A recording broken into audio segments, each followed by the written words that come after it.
Uh, I'm not.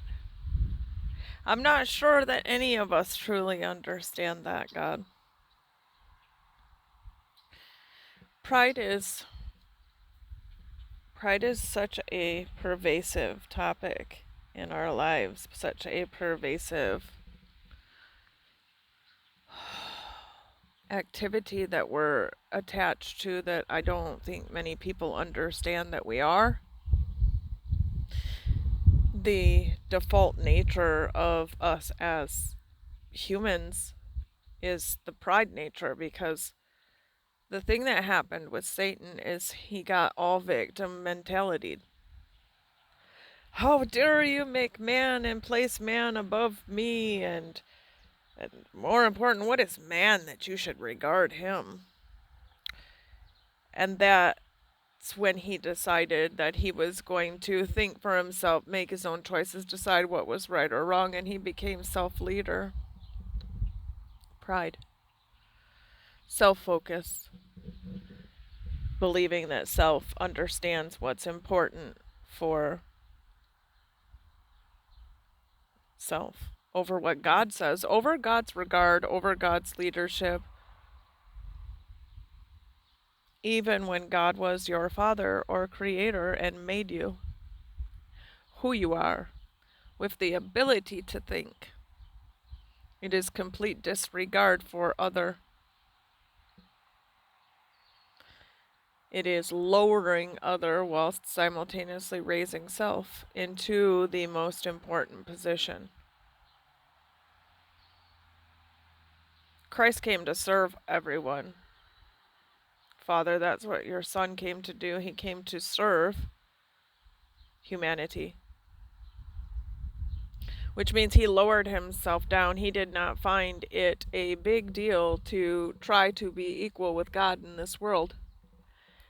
In fact, he said and lived entirely that it was important for him to get out of the way and defer all honor, to defer all glory, to defer all decision making, to defer all orders, to defer all provision to the Father.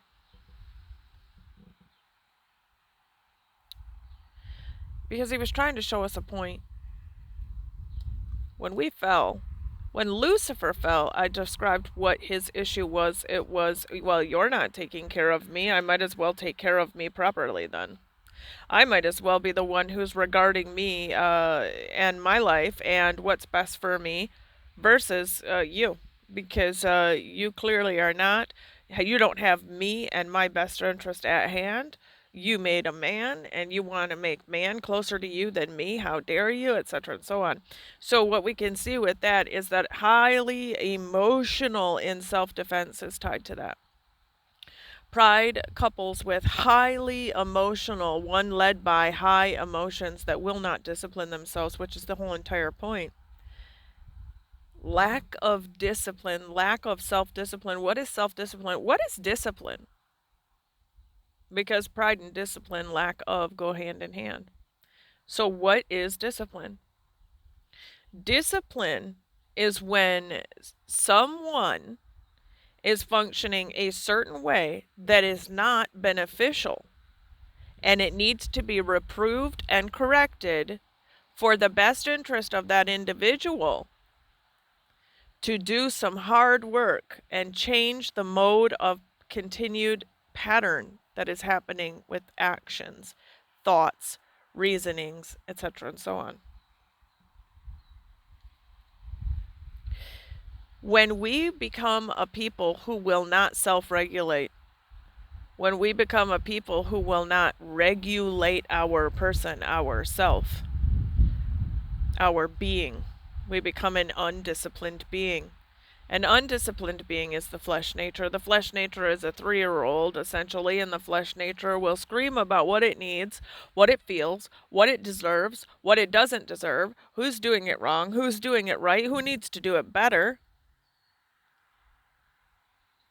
And it'll even focus all that at itself, too. You are not doing it good enough. You are not doing it better. You need to.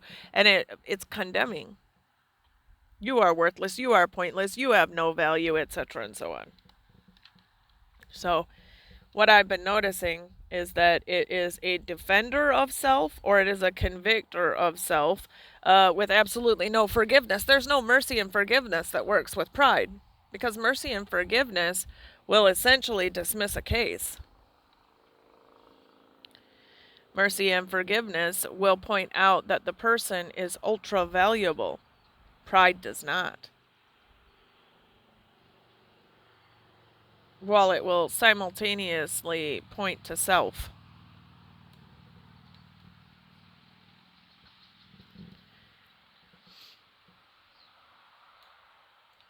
Satan was consistently pointing to self within. His preservation, saving his skin, was of the utmost importance, and he absolutely loathed man and God from the get-go. Of at least when God decided to make man, because at one point he was perfect in all his ways until iniquity was found in him, and I guarantee you, whether it was found right before man or it was definitely found at the time point of man, when God made man, it pulled out whatever was in there that was going to be pulled out. So here's something we need to take into consideration. He came into the garden to use his cunning, sly, crafty mischievousness with his absolute loathing man to get us to take him on as the one that we seek our counsel from, the one who corrupted us in all our ways. And how did he do that? He did that by convincing the Adam and Eve that they were being done dirty and done wrong. When that was him. I've been telling people all along that this carnal flesh nature is actually his nature, and he's the biggest fearful one. That's why God says, I didn't give you a spirit of fear, Satan did. I didn't give you a spirit of pride, Satan did. His person was bent on being a victim, and so he convinced Adam and Eve, you guys are actually victims here. You're victims because God is withdrawing and holding back from you. You are not like God right now, but you can be. You can very much be like God. Whose sin was to be like the Most High? Satan. What was that sin? Well, I'll tell you this, God can think for himself, make decisions, create things on his own, and lead himself. Do you see how if Satan wanted to be like God but not under God, that he would try to do all that? I'm going to lead myself. I'm going to make my own decisions. I'm going to know what's best for me. I am. Isn't God I am? So how many I am statements do we make a day?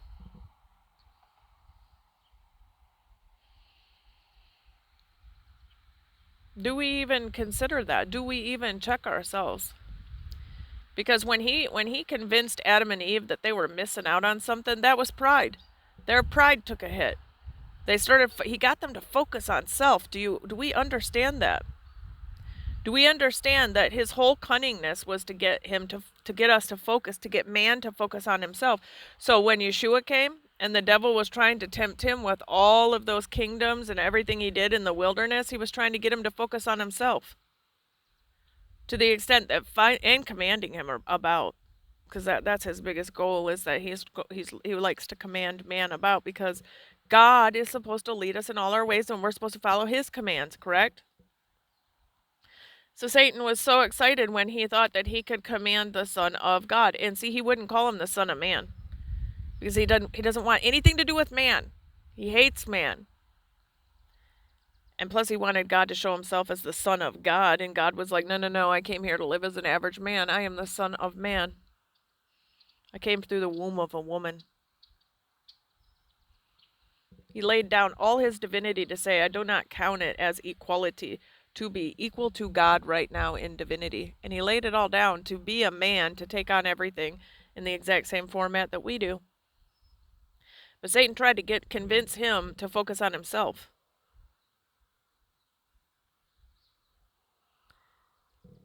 What did Peter do? when Peter was talking to God and he's like, "Oh no, you're not going to die like that." And God had to say to him, Yeshua had to say to him, "Get behind me, Satan." Because he was trying to get Yeshua to focus on himself and pity himself to stop the mission. And Yeshua's like, "This is not beneficial to me."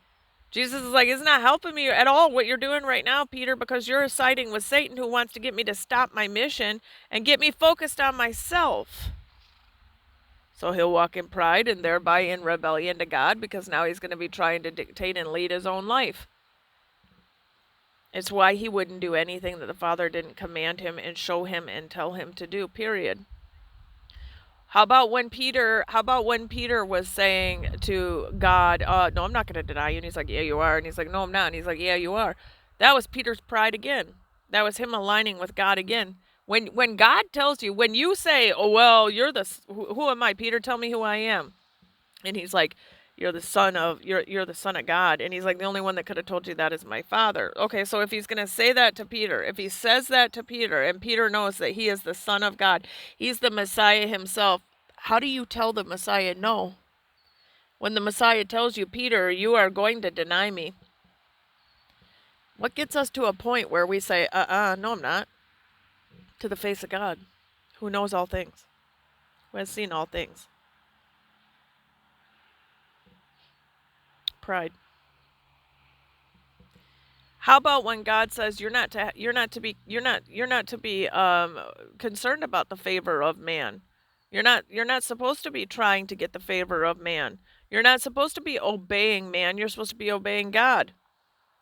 You're supposed to be in right standing with God. Well, have we thought about the fact that when he says that, he's talking about ourselves too. You're a man. You're not supposed to be thinking about what favors you. You're not supposed to be thinking about what works best for you. You're not supposed to be worrying about a reputation. That's the favor of man, specifically the favor of you. You're supposed to live the truth and live by every word that proceeds out of God's mouth. Every commandment, everything he tells us to do.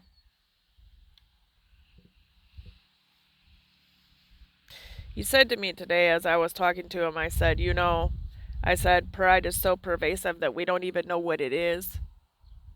When we have an opinion about somebody else, and that opinion is a negative opinion, when it's pointing someone else's flaws out, pride.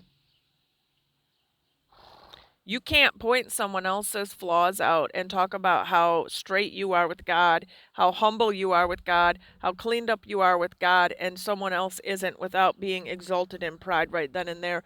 You can't say, "Look how humble I am," without standing in pride while you say it. Pride points out humility. Well, it's actually walking in pride. It's so deceptive.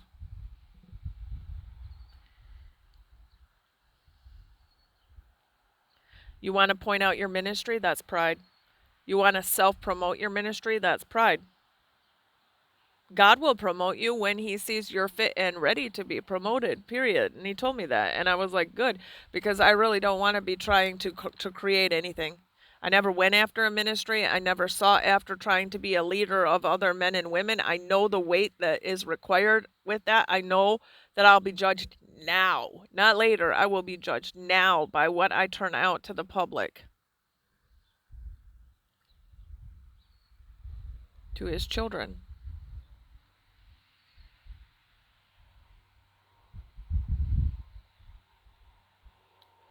Addiction's another thing we've been talking about lately. True addiction, you'll know because the thought of stopping it in any way, shape, or form, like fasting, when you go without something and you make your flesh deal with it and sacrifice, it won't you it will be the worst thing you can possibly think of. That's addiction. Stop it. Don't ever do it again. Oh, I can't. Okay, if you have a true eating addiction, then you will be eating, and as soon as you get done eating, you will think about what you're going to eat next. And the thought of you fasting and going a day or two or three without food would be like the worst possible punishment you could ever think of, like to your person. Like, I'm not going to be able to deal with that. There's no way I could handle that, etc. and so on. There is a demonic entity that is behind that.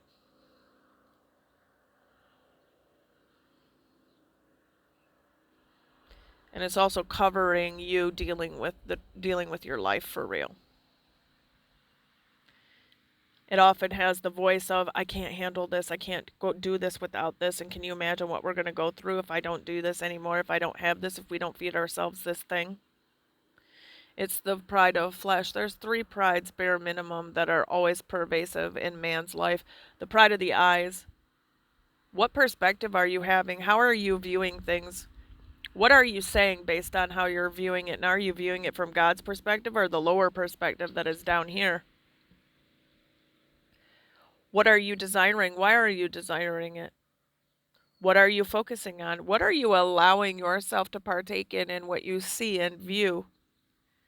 That's how you think and reason on things as well. The logic, where are you getting it? Whose logic is that? Are you using the mind of Christ? Then you have the pride of the flesh that's going to tell you we need this, we need it now, we want it this way because it's a 3-year-old and it's throwing a fit. It has no idea what's good for it, it just knows what feels good. This feels good. I like this. It must be good. We're going to continue to do this even though you can eat yourself to death and be thousands of pounds. Well, probably hundreds.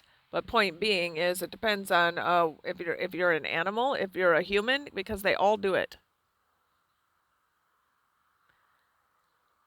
There are certain animals that if you kept food in front of them all the time, they would eat until they exploded. We have obese animals all the time. We have obese people, which is if you continue to put food in front of them, they will eat until they pop as well. That is a discipline problem as much as it is an addiction. And it's also a pride problem. Pride has been linked to it all because pride with a lack of discipline is that you either don't have any value in yourself at all and you continually tell yourself that, so then you will walk in the abasement side of pride, or you just don't care and you're going to do whatever you want and you're going to eat whatever you want and it doesn't matter. No one's going to tell you what to do. That borders pride of flesh and pride of life. Pride of life is I am an autonomous being that will make my own decisions.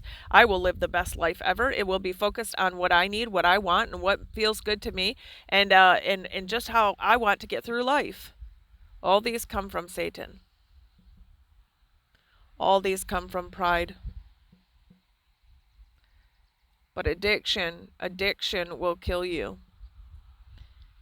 Because it will want to feed you and feed you and feed you until it kills you. Whether it's food or drugs or pornography or work and money.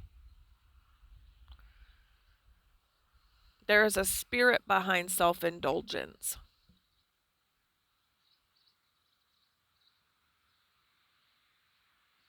Can you believe what this person did to me? Can you believe what that person said to me? I deserve better than that. We deserve squat. We deserve squat all. We are the most prideful beings because we fell and we have Satan's nature attached to us in the flesh. We deserve squat all. Nothing. I have found as I was speaking to God today and I was talking to him and he was saying to me, if man really knew that every other thought or so is a prideful thought, they might be reevaluating their lives. And I really, really thought about that. I really, really thought about that. Because I was walking out of the grocery store and I had a thought which I couldn't even tell you what it was earlier, and I said, that's pride. I said, can you imagine? I said, how many times a day we must throw down pride and then the times when we're unaware of it. Because I did ask him to make me very, very humble. Show me pride everywhere it is, because I do not want to represent or look like in any way, shape, or form Satan. Period. I don't want to.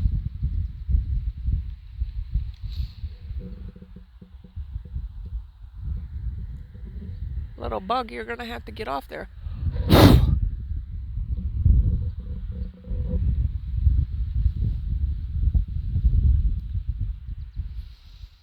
I don't want to operate like how Satan operates. I don't want to be someone who is not a disciplined one under the Lord. Do we understand that he was telling us in the garden that discipline was the problem? That I had a whole bunch of these children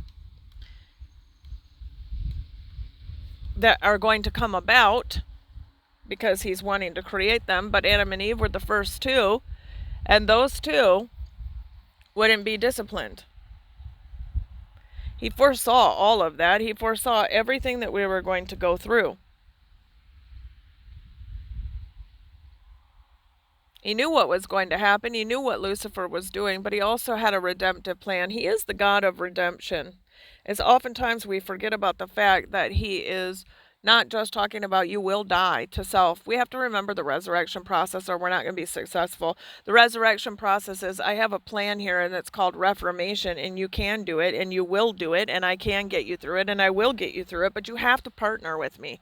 I can't force you to do this. I don't want to force you to do this. I'm not going to force you to do this.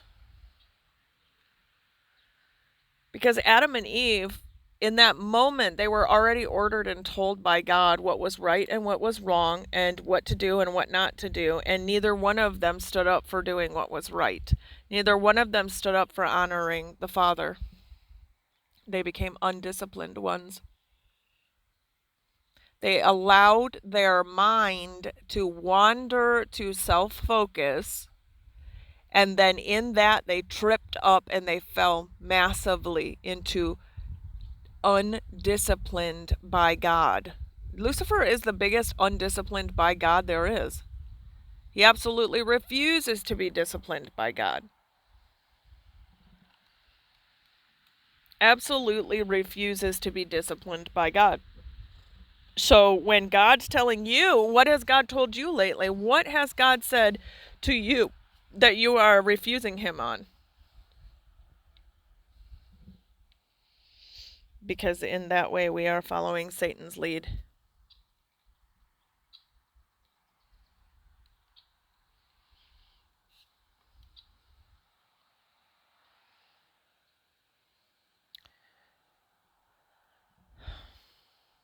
Satan convinced them to reason and think for themselves outside of God, not taking into consideration what God was already teaching and leading them in, and they became undisciplined ones. So what I see is when we are undisciplined ones in our hearts and in our minds, in our souls, and definitely in our emotions. Folks, if we're not going to take our emotions under control, we are going to fail. Just from our emotions being out of control, you'll fail. Because emotions will make you cause to react instead of respond. Reaction is immediate, "Wah!" in a reaction, instead of sitting down thinking it through. We have got to be a people who get control of our emotions. 3-year-olds don't know how to control their emotions. Adults ought to know how to control their emotions. And I guarantee you people have done that to save their jobs before. If you've ever been in a situation where you thought if I respond that way and I'm going to lose my job, which would lose money, then you were honoring money right then and there. Very highly, to the extent that you'll discipline yourself for it. You honored mammon right there. Will we honor God in like measure? Because he told me that if we will not become disciplined ones, then we are actually choosing to please self and offend him even still yet. If you will not discipline yourselves with God according to what he is leading, when you know he is attempting to correct you in something and you are saying no to feed the prides, whether it's pride of the eyes, whether it's pride of the flesh, whether it's the pride of life, whatever it is,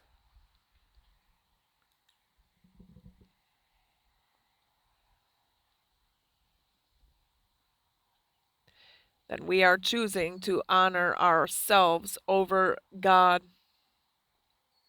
It is exactly what Satan does. Pride is very, very sneaky.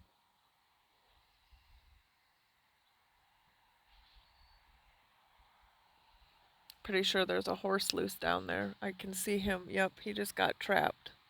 He's down there running full blast, and he's making all the other horses run full blast right now. Just letting you guys know, they'll catch him. They'll catch him. They got him. They have him trapped right now. I knew when I saw those other horses running, something was up.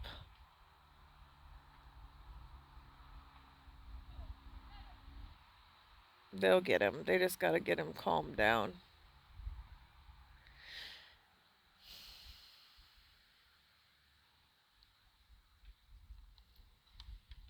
They're still running at it.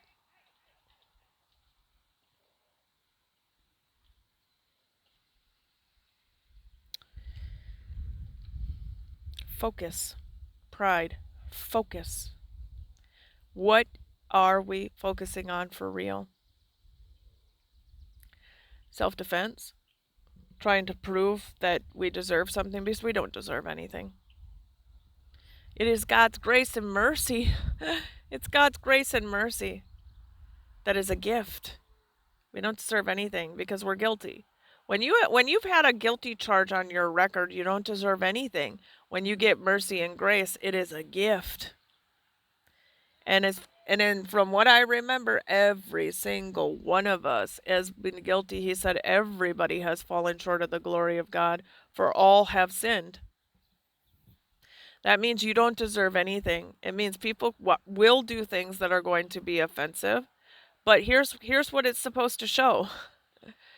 In this way, you either are or are not like God, because this person just offended you, and Yeshua was offended left, right, and center over and over again. Pharisees were left, right, and center all around him, pressed in on every side. He controlled his emotions, he controlled his thoughts, he controlled and he expressed the attributes of the Holy Spirit's nature only. So if anything, pride, when it pops up and you get offended, because if you get hurt feelings, it's there to show you you have buttons that Satan can still press in your feelings. We need to work on discipline there. If somebody gets you on your mind track where you are consistently obsessively thinking about how angry you are that someone did something, something, something that affected you being the focus once again, then you have an undisciplined mind, and he's trying to point it out. You do not have the mind of Christ on right now. You are not operating in the gifts of the Spirit right now. You're operating in pride, either pride of the eyes, pride of the flesh, or pride of life.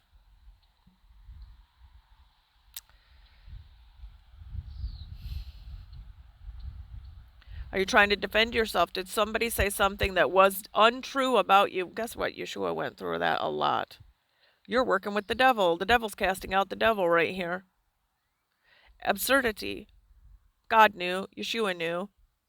He zipped his lip a lot, and he just let things go. He just dealt with things. He controlled his person. His job with God, with the Father, was to control and be disciplined under the Father. How do you do that? You listen to what Father's telling you and showing you in all moments of life. And you do what he says. Why? Because if we haven't realized this thus far, we have gotten into pride with Satan. And so getting into humility with God is going to save us. Salvation is in God, correct? Well, in God is humility and a sacrificial life and obedience. If you love me, you will obey me. You will not just have some kind of affection for me. You will not just go and pray and get on your knees and talk to me. You will not just go sing some songs to me. If you actually love me, you'll obey me, because in your obedience I can save you. If you will continue to walk in pride and rebellion and self-focus and sin and offense against my person, you'll be exalting your person. You care more about your person than you do me. So real love is whether you're going to obey me or not. If you'll obey me, I can uphold you. If you obey me, I can save you. If you obey me, I will be your father, and your inheritance is incredible, namely me. If you will not obey me and I speak to you and you refuse, eventually you're going to get a seared conscience. A seared conscience says, it's okay. This is okay. He understands.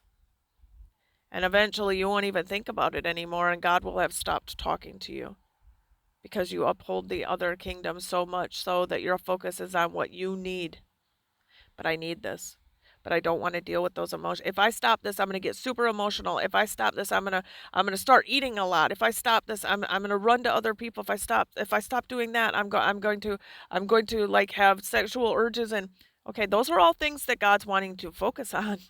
He's actually wanting us to face all those things and deal with those things one on one. And every time we run to an addiction or to a prideful thing that says I can do whatever I want to do, I need this, I need this, I need this. What you're saying is, I don't need you, God. I need that thing. That thing is my Savior. Discipline. Lack of discipline was one of the biggest issues that Adam and Eve had in that garden. And the way that we're going to get back in proper standing with God is to be a disciplined one, utter Him in obedience to Him, throwing down pride.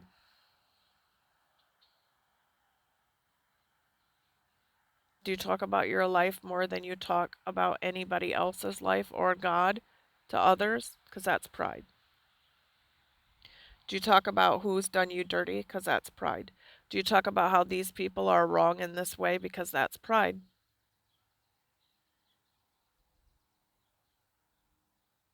Do you gossip about others? Because that's pride. It places you in a position of looking beautiful and someone else in a position of looking terrible, and they don't have any self defense about it whatsoever.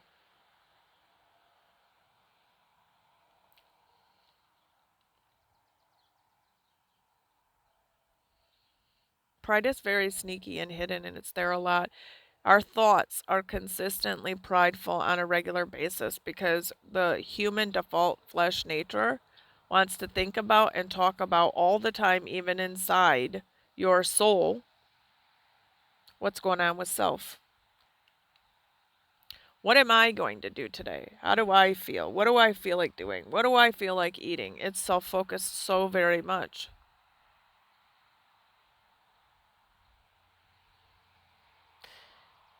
Do we even consider how many I statements we make in a day? Because Satan said a lot of I. I will, I will, I will, I will.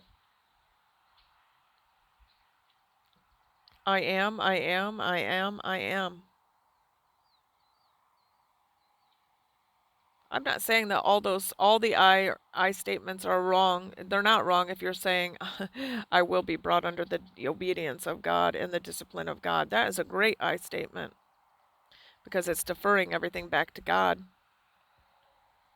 But I am saying that we should be very, very focused on what is the focus.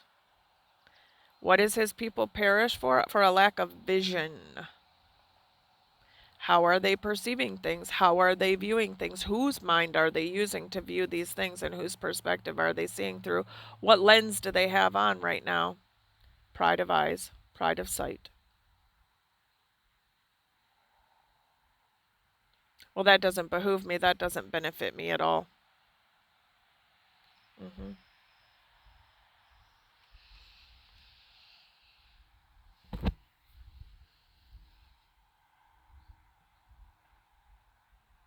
if you knew that something was killing you, would you say, this thing is killing me?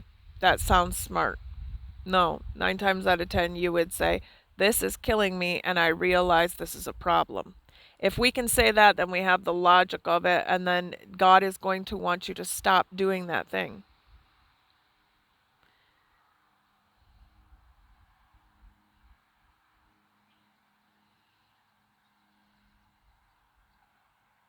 You know how you will know that you're stepping out of pride for real? When you start focusing on other people in a positive manner. You can see someone's flaws and you can see someone being in bondage and then go right to God and go, I see they're in bondage and I remember what that was like, Father. I just want to pray for this person right now that they are very offensive right now. I mean, they're very offensive in the way that they're living against you and the way that they're treating others, but in that it's not going to help if I just sit there and that's all I do. You're giving me discernment in that. What's going to help is if I can actually come and pray on their behalf. Father, help me with this breakthrough in this person's life. I can see that what's the opposite of what's going on right now is they need healing, Father. They're very unhealed. Their emotions are all over the place. They're very angry and wrathful, and they're very focused on self, so they feel victimhood in there. Well, Father, I'm praying that you're going to heal their heart as well as bring in the truth to their mind. So I pray that you'll remove the reprobate mind that only wants to see pride and self focus. Because I want my brother or sister to get free. You will start to realize that you're stepping out of pride when you start to live sacrificially. Sacrificially is bowing down to lift up the others. You cannot bow down to lift up the others without lowering yourself. So if you haven't lowered yourself to the extent that you are the least important one, you have some more to work on with humility. I mean, the least important one in this situation. I mean, the least important one in how you're viewing who should get what first, who should get treated how.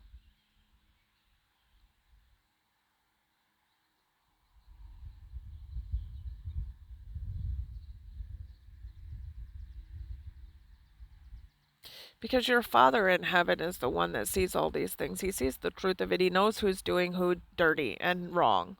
He does not need us to help him figure that out, and he does not need us to help defend ourselves or him. He's very good at that. And 9 times out of 10, the prideful will hang themselves. Prideful people tend to be very, very unhappy people. They tend to be people with a lot of problems and issues. Woe is me is pride.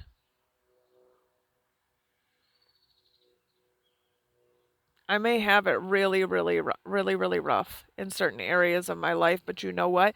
Not in every area. Those are just challenged areas. In other areas, I have a closeness with God. I sit and I talk to God. I can hear from God. I love on God. I'm grateful for God, for just his personality alone. Not to mention the things that he bends over backwards for us every day with. I may have it rough in some areas.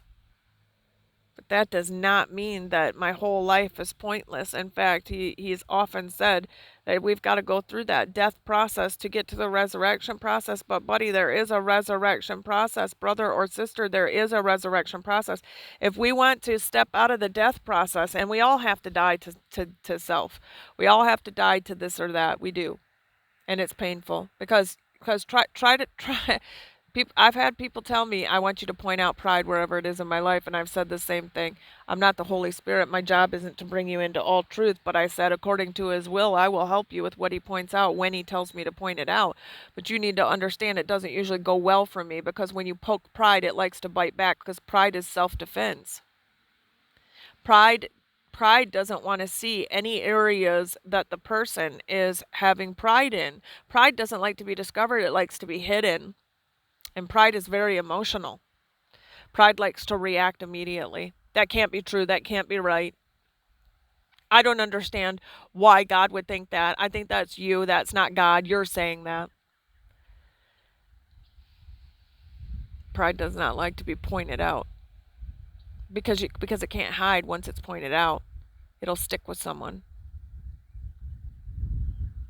But eventually, God does get the truth to all of us if we want it and if we want to come out of the enemy's image and start functioning under obedience to God.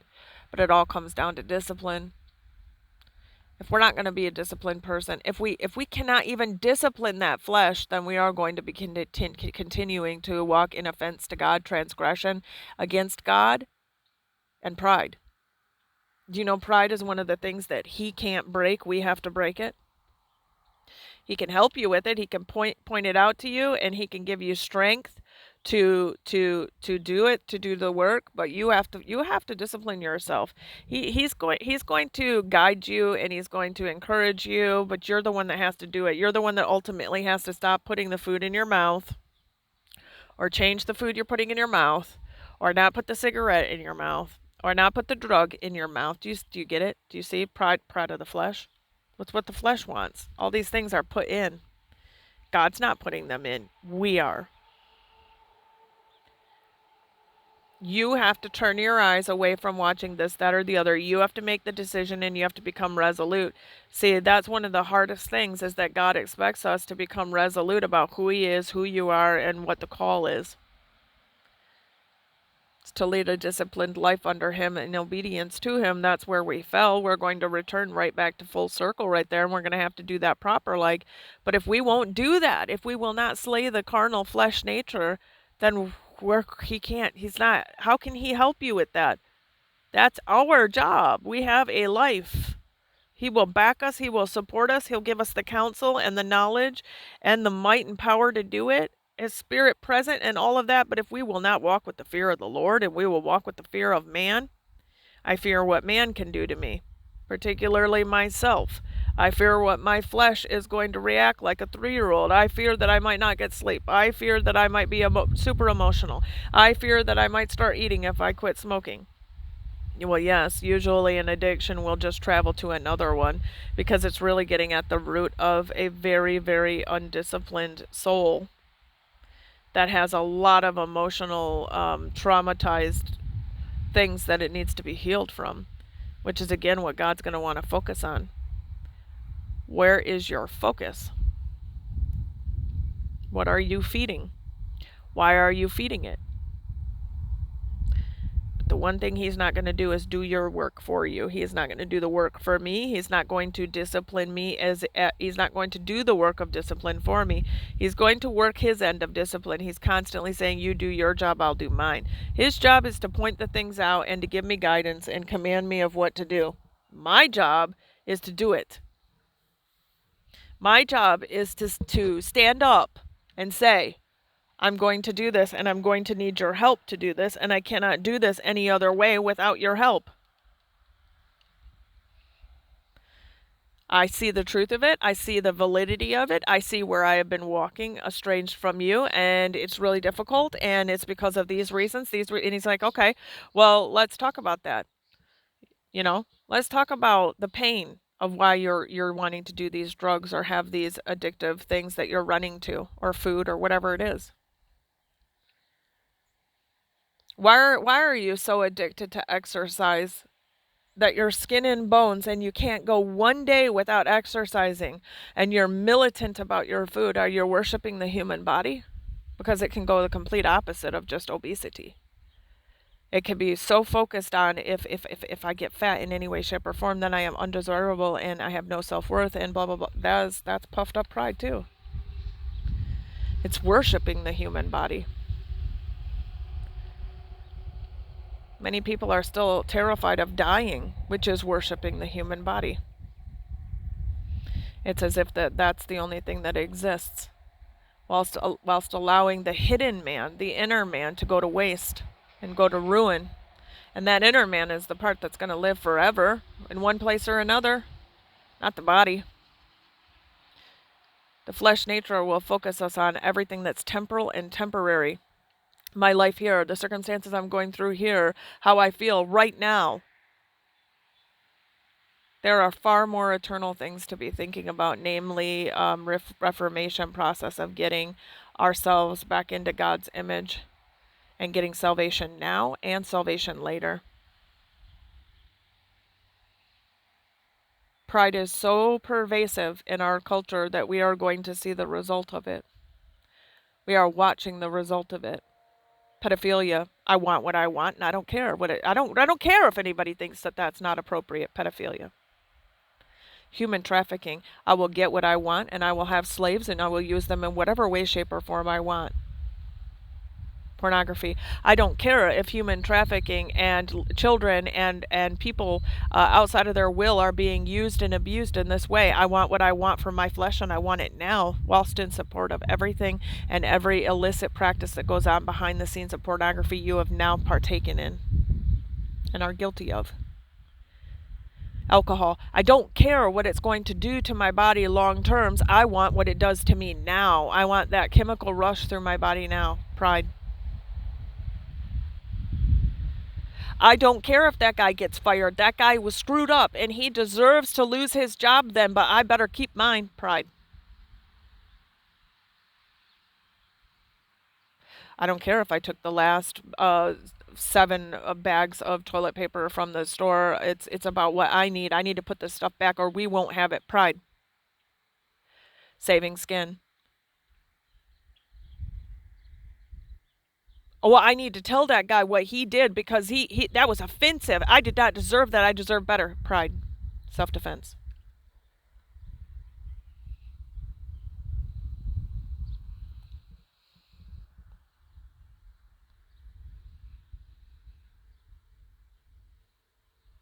Do we always have to tell everybody what our opinion is on everything? Pride. Do we talk negative about people more than we do call somebody up to brag on how amazing they've been living their life and how they're getting things in order? And it's just very, very encouraging.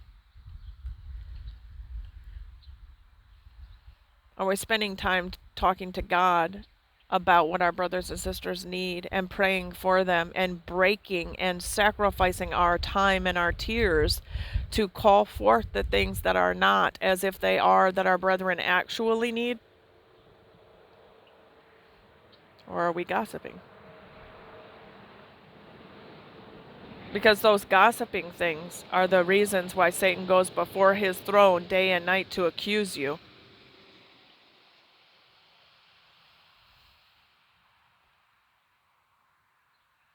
Pride. He knows where his attributes are being upheld, and he has the right to go to defend that in court. He's defending his position. This person has taken a counsel with me. They've come into agreement with me, and I have a right to uphold this and accuse them of this, this, and this, because technically we're constantly going to God saying, forgive me of my sins, Father, and the devil's coming in going, listen, they're guilty of this, this, and this because they're eating off my table. These are my attributes, and I have a right to defend where they have been in alliance with me. They're slaying their brother left and right over here. They're holding themselves up as most important over here while tearing someone else down in the process. They're not upholding your kingdom. They're not upholding your attributes. They're not upholding your character. And folks, 9 times out of 10, we're not even showing up in court to defend ourselves, which is, Father, forgive me, I have sinned. I have fallen short of your character in this way and that, and I'm asking you to forgive my case. Because we're unaware that we're actually operating in pride. Pride is so common in our culture that we actually brag about it. The pride of America. America the Great. Old Glory is the song of our flag, isn't it? Oh, not God's glory. Not God's glory. The American glory. The American pride.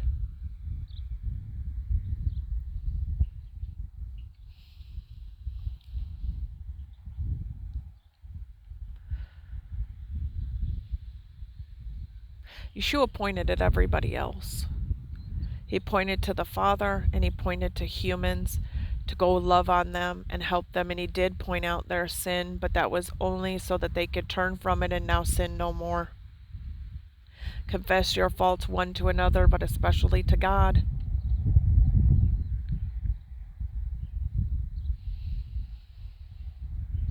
We have got to sit down and even think in our prayer sessions with God how much we're focused on praying and talking to God only about our own lives.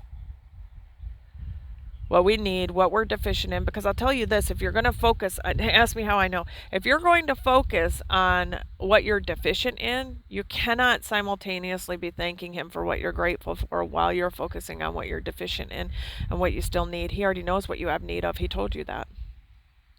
Which ought to tell us, I don't need you to bring up the negative. You can just think it for a second about, I still have this need, Father, and then we're going to move on. So one thing I've been trying to do lately is if I sit there and think about the areas I'm challenged right now, I try to go back into, but I'm grateful I got you, man. Because with you I have everything. And this life is but temporal. I will not exalt this temporal life above and beyond eternity with you. Absolutely not. I will not exalt this human body and give it everything it cries and screams for above and beyond working with you and disciplining my person to exalt and honor you in this lifetime. I will not exalt this human body that I live in, or this soul wanting to mind itself on what it wants to mind itself on, instead of lifting up my brothers and sisters and seeing where they are needing me and you in this lifetime. I want to be spent, God. I want to be spent. Spend me. Use me. Reform me. Make me back into your image. Discipline me, for the love of God. Please, Lord God, please discipline me. And then help me to discipline myself. Help me to walk it out.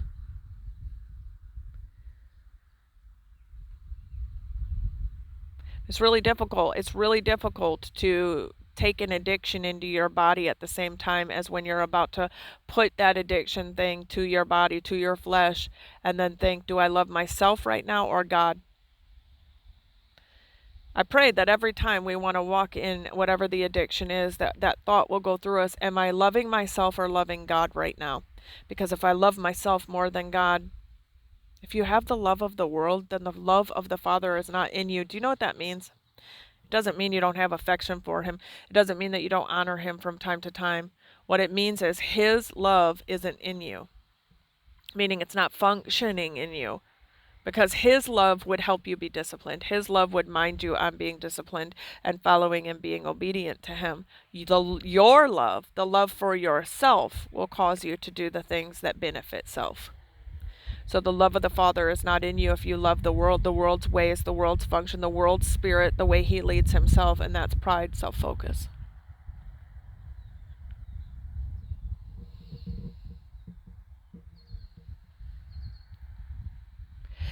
I realize the topic of pride is going round and round and over again because it's so pervasive. Is the biggest offender that you will ever fight between you and God is pride, because most people don't even know where it is. They don't know what it is. And they don't want to step out of it. People want to feel good no matter what cost in this world, no matter what cost it has to their eternal person, or whether or not it is actually offensive to God, whether they are exalting themselves above God in their lives and in their hearts. They want to defend themselves because an emotion comes over you when somebody does you wrong that they do not want to take disciplined control of, and they let the emotion regulate their thinking, and now you got a cyclic thinking and you got terrible emotions going on that you're not throwing down because you have every possible option to throw it down with the strength and the might and the mind of Christ. But we won't. We just keep going on and venting to people. It's all about self. How many times a day are we reaching out to people to say, pray for me, pray for me, pray for me, pray for me, pray for me, pray for me? Do we see the me in there? I rarely ask for prayer because my Father has knowledge of what I have need of. I will ask people to come into agreement with me if it's something big, and that's usually like, hey, pray for my mom and dad. My mom's in the hospital right now for her kidneys, and she is right now. And pray for my dad because he took a spill down the stairs. Pretty sure he's okay, but he's getting up there in age, so.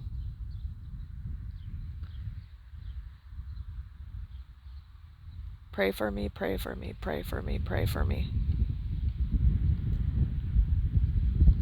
It's not wrong to ask someone to pray for you.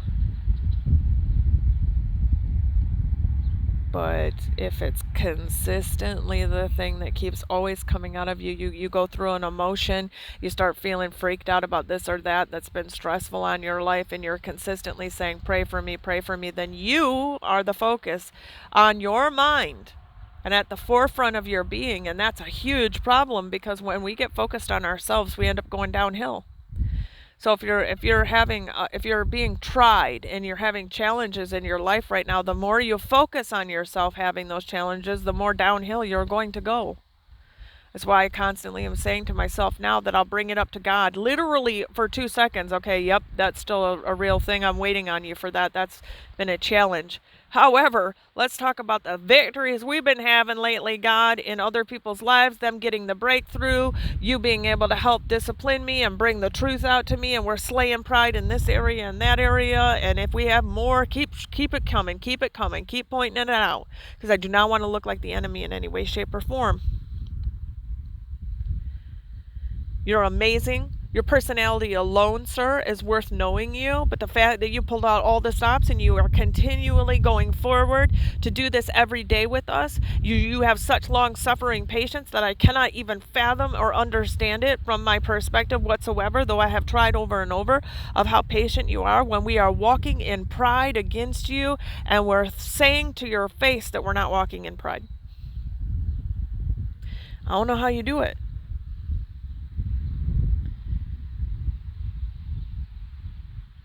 I challenge you, my brothers and sisters, I challenge you to try to go one whole day without talking to God about yourself. And even then, regard your thoughts and how many times a day you're thinking about self. What you need, what you want, what would be best for you, what wouldn't be best for you, who did you wrong, where you want to go, what you want to do. And if it's not based on pleasing God and bringing about His commission in this earth, helping your brothers and sisters, ministering unto the Lord, ministering unto them, if it's not about that concerning your life, then it should be suspect and analyzed. Thinking about where God's leading you and how you're going to minister and what you're going to walk out with God to His benefit, to His glory, is different, but still shouldn't be focused on as number one. It should be, I want to help you and I want to help my brothers and sisters.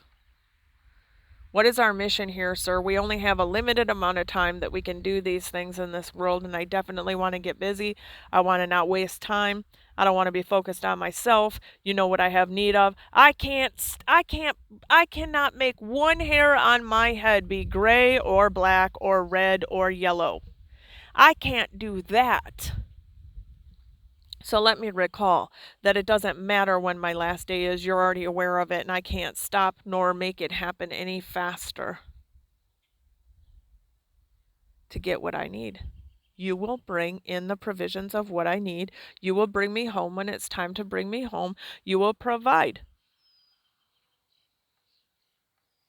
I am man, you are God. I will see the truth and the reality of that I am nothing and can do nothing without and outside of you. So it's probably best that I do not exalt myself, because I do not know what is good for me, and 9 times out of 10 I'm leading myself astray, and then I see it in hindsight, sir. So help me get out of the way and help me focus on you and help me slay and throw down pride once again. Why don't you ask him that? I did. Point out pride to me everywhere it is. And he's like, okay, well, every time you're on self-focus, let's have a conversation. Every time you're focusing on something about your life, have a conversation with him. Because he'll point out whether or not it has to do with self-preservation or not. Self-exaltation, self-preservation, or self-defense.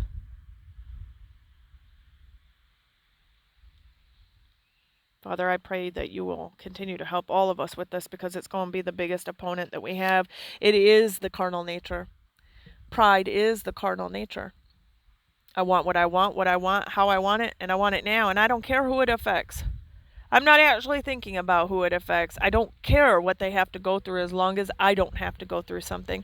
Guess what fighting pride is going to be? You're going to have to go through some things and face those things head on with God, because that's how you got into such a fearful, angry, emotional, self-focused state to begin with. Is what was going on in your mind and in your heart and in your emotions that got you to the extent where you are, to where you're trying to medicate with something else other than God. He's the great physician. He's the great physician. There's nobody that knows how to fix that inner man and get him to be looking like him and functioning like him again than God himself. But we have got to be the ones that say, yes, sir, and get out of the way. He's not going to do that for us. And if you're just going to trade one addiction for another addiction, the spirit of addiction is still there. The spirit of addiction is a victimhood spirit and a pain spirit. It's tied to victimhood and pain. And you have to deal with both. Okay, in this life you're going to have tribulation. That means pain, folks. In this life you will suffer. You will share in my afflictions. That's pain. Pain and suffering.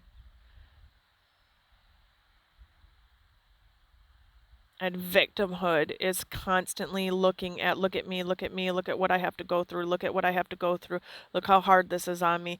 When you focus on all that, you feed it. You're putting fuel on the fire and keeping it burning. And God's like, we need to kill it. We need to douse this thing out and come see from my perspective. I'm the eagle. Come look up here. My ways are higher. My thinking is higher. You're at base. You're on a base nature perception down there. You need to come up higher and have the eagle's perspective. You need to do it with the lion because I have all authority. I have all dominion in this place. And you cannot say that we can't do it because you have all the power you will ever need and all the strength you'll ever need and all the dominion to overcome any of these entities because you have me. I am the lion and I am the eagle and I am also the ox. You need to put on your ox plow with me and you need to do the work and become disciplined with me. And you can't say that you don't have that ability because in Christ I am the burden bearer. I am the ox you're yoked to and I am older and I will teach you my ways, but you have got to yoke up and follow me. And then you have the face of man. Because we are made in his image entirely. But man does not get to be exalted above God. Man does not get to be focused on above God in our day. Man does not get to be focused on more than God in our day.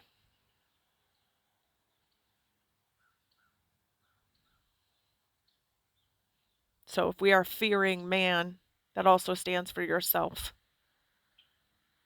Honoring, fear, honoring self, honoring man, fearing man when we're walking in pride. He can relate to us in all ways and has the face of a man. He can relate to us in all ways and did and lived it out and is now our example. And he will carry forth the strength of the ox, and he will carry forth the dominion and the rule and the might of the lion. And he will carry the perspective of the eagle, to which we need to soar higher with him above all of this. Get our eyes off of all of this down here that so easily besets us and start flying above with God and seeing from his perspective, because pride is from down below. Pride doesn't exist in the kingdom. So if we're going to walk kingdom lives out, we have got to throw down pride. And Father, I pray that you will help us all with this. In your Son's holy and precious name.